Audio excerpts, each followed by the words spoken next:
बेंगलराव मोनोबाथ' नोंसिनि बेगेंआ मोनसेबो थानाय नङा। हेलो लोगोफोर खुलुमबाय, आंनि मुङा अमृत बसुमतारी, नोंथांखौ दिनैनि बे गोदान भिडिअआव बरायबाय। आरो जाय बिथांमोनहा आंनि चेनेलाव गोदानै भिजिट खालामफैदों नोंथांमोनहा प्लिज चेनेलखौ साबस्क्राइब खालामनानै हो। आरो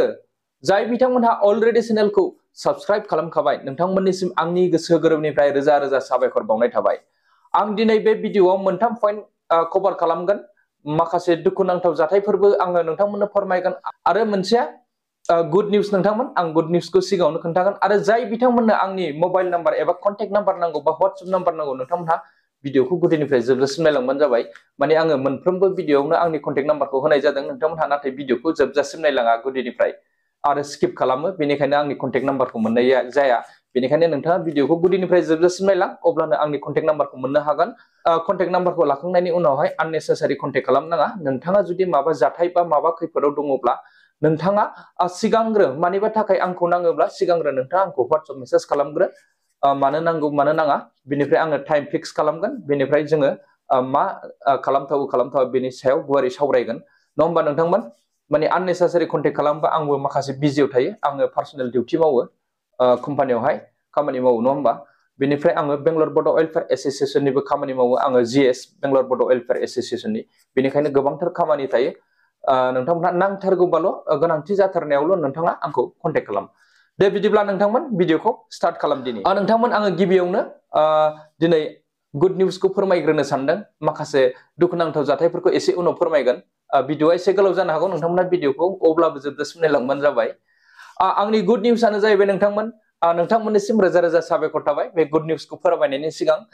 नोंथांमोननिसिम खुलुमनाय थाबाय। नोंथांमोनहा जे आंखौ दिनै इसेबांखिनि सापर्ट खालामनानै दिनै आंनि बे बड'टुब इउटुब चेनेला नोंथांमोन जे नायगासिनो दं दा बे बड'टुब इउटुब चेनेलखौ नोंथांमोनहा बे इउटुब चेनेला दिनै बे इउटुब चेनेलनि साबस्क्राइबारा एबा फेमिलिया दिनै 5000 कमप्लिट जाबाय नोंथांमोन, 5000 कमप्लिट जाबाय, बा 5000नि गोबाङानो जाबाय, 5000 प्लास जाबाय नोंथांमोन।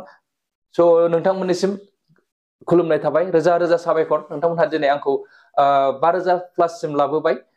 आरो गोबां बेफोरबायदिनो नोंथांमोनहा आंखौ दावगालांनायाव हेफाजाब होगोन होननानै आङो आंनि गोसो गोरबोनिफ्राय मिजिंथियो नोंथांमोन। नोंथांमोननि सापर्ट गैयामोनब्ला दिनै आंनि चेनेला दिनै 5000सिम साबस्क्राइबार मोननाय नङामोन। आरो आं मिजिंथियो नोंथांमोनहा बेफोरबायदिनो आंखौ हेफाजाब होलांबाय थागोन आरो आंबो हानायखिनिखौ नोंथांमोनखौ हेफाजाब होनो एबा नोंथांमोननि बा रायजोनि मोजांनि थाखाय मावलांबाय थानो आं नाजाबाय थागोन। नाथाय नोंथांमोननि सापर्टआ अरायसम थानांगोन। नोंथांमोनहा जेसेबां सापर्ट खालामगोन आंबो एसेबांखिनि गुबुनखौ एबा रायजो राजाफोरखौ हेफाजाब होनो आङो नाजाबाय थागोन नोंथांमोन, आरो होलांबाय थागोन। दिनै होगासिनोबो दङ, जेसेबां हायो एसेबां, आरो बेनिफ्राय गोबांसिन जोङो हेफाजाब होनो नाजागोन। दा जोबोद गोजोनथाव खुसिनि बाथ्रा नङा होमबा नोंथांमोन? दिनै नोंथांमोननि सापर्टजों आङो 5000 प्लास जाबाय। दा बेनि थाखाय फिन खेबसेबाव जोबथायाव रायजो राजाफोरनिसिम रोजा रोजा साबायखर एबा नोंथांमोननिसिम थेंक्स बावहरनाय थाबाय। दा आङो माखासे दुखुनांथाव जाथायफोरनि एबा मुगैथाव माखासे सुबुंफोरा खामानि मावगासिनो दं, आं बेनि सायावहाय फोरमायलांगोन। दा बेखौ फोरमायनायनि सिगां आरो आं मोनसे जाथायफोर फोरमायहरनो सानदों नोंथांमोन। बिपुल बसुमतारिया 27 इयारनिमोन, 27 बोसोरनिमोन बे बिथाङा। सालाकाटि, क'क्राझार डिस्ट्रिक्ट सालाकाटिनिमोन बियो नोंथांमोन। बियो 9 नभेम्बर, बे दाननिनो 9 थारिखआवहाय 9 नभेम्बरावहाय बिथाङा बेंगलराव फैदोंमोन सासे लोगोजों। फैनानै बिथांमोनहा बेंगलरनिनो SMBT रेलवे स्टेसनावहाय ओंखारफैदोंमोन। बिनिफ्राय ओंखारनानै फैनानै बिथाङा रुमसिम फैदों। रुमाव फैनानै माखौबा गिग्रा जानानै बिथाङा ट्रेननिफ्रायनो एसे एसे गिबोखादोंमोन होननानै बुंदों। दा बे जाथायखौ आङो जोंनि बेंगलर बड' वेलफेयार एस'सिएसननि फेसबुक पेजावनो आङो आपल'ड होखादोंमोन बा फोसावखादोंमोन, जाहाथे बिथांखौ थाब मोनफिनो होननानै। नाथाय दुखुनांथाव दिनैसिम बिथांखौ जोङो सं दाननो हायाखै, दासिमबो जोङो नागिरगासिनो, नाथाय बिथांखौ जों दिनैसिमबो मोननो हायाखै। बिथाङा गिनाय जानानै खारदों बै समावहाय। बेनिखायनो जाय बिथांमोनहा मानसिखौ लाबोयो नङा होमबा बेंगलराव खामानि मावनो बा माबा मोनसे, जेबो नङा, नो अबजेक्सन, बेवहाय बयबो फैनानै मावनानै जाफैनांगौ नङा होमबा? मावनांगौ, गावनि न'खर संसारखौ सालायनो थाखाय। जोंनावहाय बिटिआर हालामावहाय जेबो माने खामानि दामानिफोर गैया, जों बयबो मिथिखायो। बेनिखायनो जोंनि बर' सुबुंफोरा गोबांथारानो बाहेरायाव खारनानै खामानि मावनांगौनि गोनांथि जानानै फैयो। नाथाय कन्डिसनखौबो नायनानै लाबो मानसिफोरखौ। दा बे बिथाङा दुखुनांथाव दिनैसिम मोननो हायाखै। 9 थारिखनिफ्रायनो, नभेम्बर 9 थारिखनिफ्रायनो गोमानानै दं। दा बिथांखौ नागिरबायबाय जोङो, मोननो हायाखै। आरो बिनिफ्राय फिन आरो दुखुनांथाव जाथाय मोनसे जाबावदों। मैयासो थांनाय 22 नभेम्बर मैया 22 मोन नङा होमबा मैयासो आरो मोनसे बेफोरबादिनो सेम टु सेम जाथाय नोंथांमोन बियो बे बिथांमोनहा रंगियानिफ्राय फैदोंमोन अदालगुरिनि बिथाङा मनीश्वर बर' आङो फट'खौ सानैनिखौबो स्क्रिनाव होगोन नोंथांमोन मनीश्वर बर' 50 to 55 इयार्स आइडियायाव बेबायदि जाबाय होननानै बुंदों आरो मानसिखौ नायोबा बेबायदिनो नुयो फट'आव नायोबा दा बे बिथाङाबो रंगियानिफ्राय फैयै फैनानै दिनै बेंगलराव सफैबाय एसएमबिटि रेलवे स्टेशनाव ओंखारफैबाय बिनि उनावहाय लोगोजों बोरै गावस्रालायखो मिथिनो मोना दा बिथाङाबो गोमानानै दं मा जाखो बेयो लाबोफाग्रानाव आङो न'खरनि सुबुङा लाबोफाग्रानि कन्टेक्ट नाम्बार हरबाय इसेबां बार फन खालामबाय आं कन्टेक्ट खालामबाय फन खनसेबो रिसिभ खालामा बिजि खालामो दाननानै दोनो ओरैबायदि बुरबक बे मानसिया लाबोफाग्राया ना गिखो ना माखो गिबाबोथ' आंजों फंसे रायलायनो हायोमोन आं ओरैबायदि कन्टेक्ट खालामदों माने ओरैबायदि टेनसन थाबैनो मोनफिनगोन दासो गोमादोंबा साननानै आरोखि रेलवे स्टेशनाव गोमादोंबा थाबैनो मोनफिनगोन साननानै आंखौ बार बार कन्टेक्ट खालामबाय फनखौनो रिसिभ खालामा लास्टआव बियो सुइच अफ खालामना लाबाय मा जाखो बियो जोङो हेल्प खालामनो हागोन ना मागोन बेफोरबायदिबा अब्लाबो आङो न'खरनि हांख्रायनायावहाय बिथांखौ मोनसे मिसिं हिसाबै मिसिं जादों होननानै लिरनानै आङो शेयार खालामदों जोंनि फेसबुक पेजाव आरो गोबां सुबुंफोरनो आङो बेंगलरावहाय शेयार खालामनानै होबाय जोंनि ग्रुपफोराव जाहाथे बिथांखौ मोनफिनो दा आङो मिजिंथियो बिथांमोनखौ सानैखौबो थाबैनो मोनफिनगोन होननानै जोंनि BBWA आफादा एबा जोंनि बर' रायजो राजाफोरा मोनफिननानै जोंनो थाबैनो कन्टेक्ट खालामनानै जों न'खरनो दैथायहरफिननो हागोन होननानै आङो मिजिंथियो नोंथांमोन दा बेफोरबायदि जाथाया दुखुनांथाव जाबाय थायो बेफोरबायदि जाब्रबथाया आरो बेजों लोगोसे नैबे हिनजाव खारनाय दोनखारनाय हौवाफोर सोरबा हौवाया हाबा जाखानाय गथ' गथाय गोनांखौ लानानै खारबोनाय बेफोरथ' नोंथांमोनहा मिथिखासिगौ नङा होमबा बेखौथ' खोनासंनो बाखाबाय बयबो अब्लाबो नोंथांमोनहा बेवहायसो बांसिन बेफोरबायदिखौसो बांसिन फल' खालामो बांसिन बेफोरबायदि भिडिअखौ नायसिनो नङा होमबा दे जेबो नङा बेफोर जाथायखौबो जों होबथानो नाजानांगौ नङा होमबा दिनैहाय बेंगलराव जोङो गोबां सुबुंफोरखौ रेस्किउ खालामबाय बेफोरबायदि हिनजाव खारनाय बा हौवा हिनजाव दोनखारबोनायखौ नाथाय जोङो सिगाङावहाय जेबो जोंनि बेफोरबायदि रेस्किउ खालामनाय भिडिअसफोरखौ बा जोङो खोथाफोरखौ जोङो पाब्लिकनो शेयार खालामामोन नाथाय अभार जानाय जाहोनाव जोङो दिनै पाब्लिकनो ससियेल मिडियायाव शेयार खालामनांगौ जादों आरो गोजौनिफ्राय जेबो रिस्क लाया सोरबा माबा मोनसे हाखराव गोग्लैफैनाय सोरबा एक्सिडेन्ट जाफैनाय सोरबाया लोमजानाय साजानाय गोबां दाख्लैसो एक्सिडेन्ट जादों दिनै थांसिगोन भिक्ट'रिया हस्पिटालाव दोननायखौ आं नोंथांमोननो भिडिअनि थ्रुयै फोरमायखादों दा बेफोरबायदि जानायाव जोंनि गभर्नमेन्ट बा सोरबाया सासेबो हेल्प खालामफेरा बेनिखायनो दुखु मोनो जोङो बेनिखायनो दिनै हिनजाव हमनाय मानायखौबो जोङो शेयार खालामनांगौ बायद' जादों बेफोर बारानिफ्राय बारा जाबाय होननानै जाहाथे पाब्लिकआबो मिथियो पाब्लिकआ हुसियार जायो बा सांग्रां जायो होननानै नोंथांमोनहा बाहाय दुखु मोननांगौ गैया जोङो बायद' जाबाय जोङो माने बाहाय बेंगलराव खालि हिनजाव हमनोल' थाफैयाखै नङा होमबा जोङो जोंनि बर' हारिखौ खौसेयै लाखिनो जोंनि जेसेबांखिनि खामानि मावनानै जाफैग्रा बा फरायनो थाफैनाय बा साख्रि मावफैनाय जों बयबो खौसेयै थायोब्ला माने गुबुन हारिया जाहाथे जोंखौ नाख्रेबनो हाया बे हिसाबै जोङो बे BBWA नि थ्रुयै जोङो बयखौबो खौसेयै लाखिनानै दङ नङा होमबा नाथाय बेफोरबायदि जाथाया गोबां जाबाय दिनै हिनजाव दोनखारनाय हौवा दोनखारनाय बेफोरखौ बाद हो दे नाथाय सोरबा सासेया हाखराव गोग्लैयोबा बेखौथ' हेफाजाब खालामहरनो हायो नङा होमबा गभर्नमेन्टनि थ्रुयैहाय BTR निफ्राय गोदोनिफ्रायनो दिनैसिम बेफोरबायदियाव हेफाजाब मोनफेराखै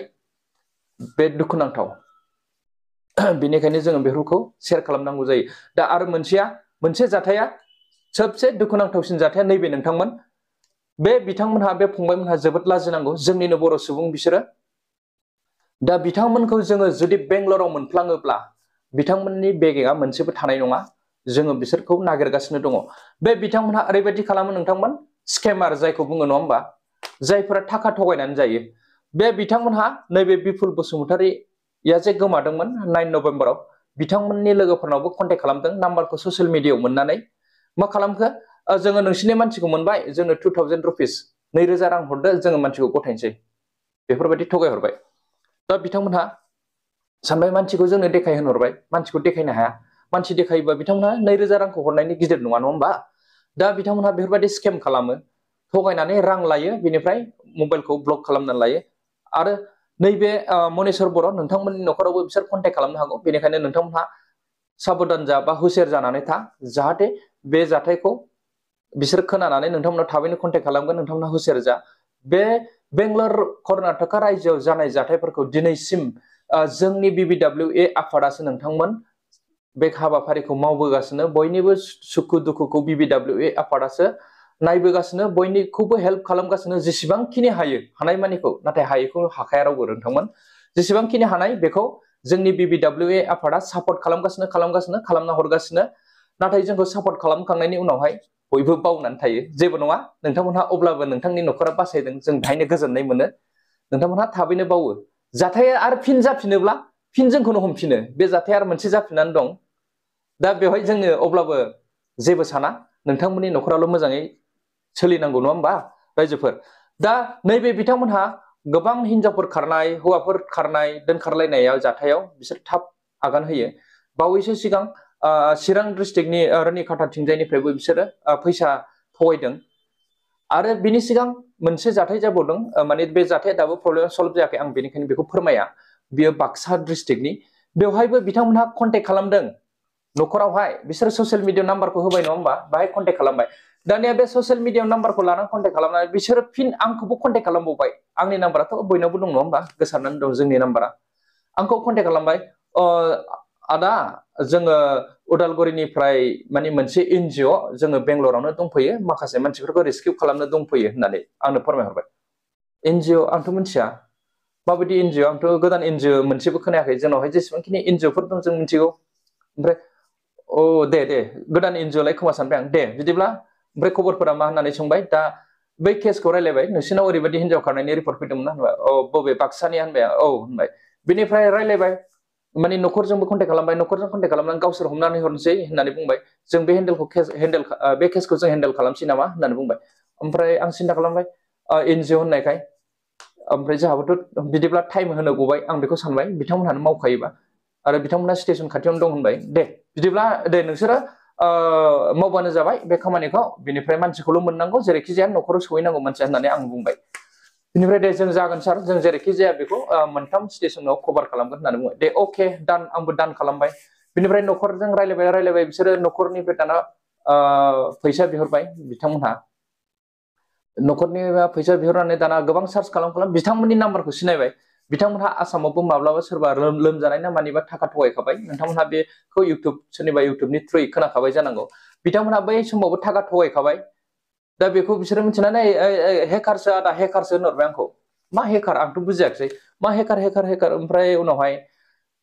नैबे मानसिफोरा थाखा थगायो होनबाय होमबा आं बुजिनो मोनबाय बेनिफ्राय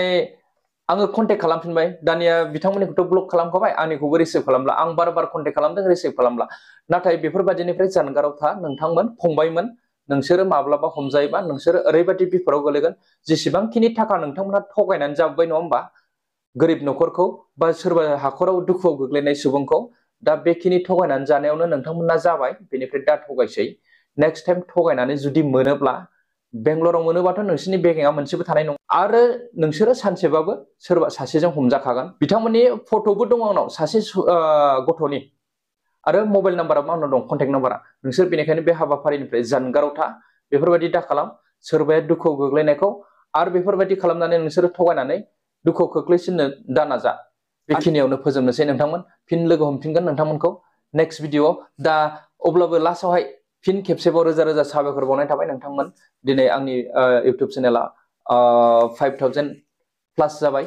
आरो नोंथांमोनहा हानायमानि जेसेबां हायो एसेबां आंनि भिडिअखौ शेयार खालामनानै हो आरो लोगोसे चेनेलखौ साबस्क्राइब खालामनो दाबाव दा दिनै बेखिनियावनो नोंथांमोन बाय थेंक इउ टेक केयार